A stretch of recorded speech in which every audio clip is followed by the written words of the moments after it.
Recently, I've been waking up in the morning to go for a run through the city. These times are oftentimes the darkest hours in a city's life. The streets are lonely. Most everything is still sleeping.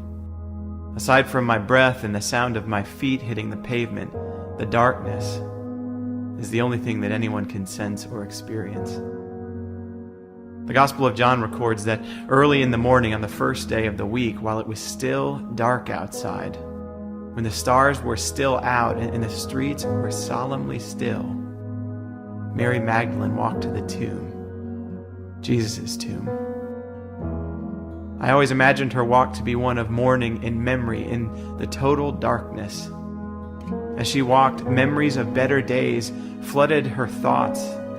Jesus was adored back then, loved back then, cared about back then, and surrounded by people who longed for him to save them or heal them or love them. Those were the days when Jesus was still a hero, feeding and healing and loving and leading all of those people.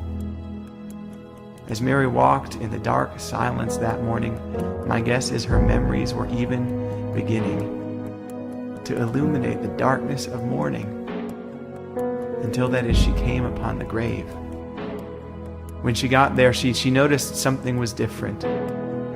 The stone had been rolled away. But what does that mean? Easter is about being confronted by more hope than we can handle in the moments we least expect it. It's about understanding an empty tomb as being a good thing, as a sign that reminds us that Jesus saves his best work for the cemetery, that Jesus reserves his greatest power for the grave, that he asserts his most holy act not for the light, but rather in the midst of morning darkness.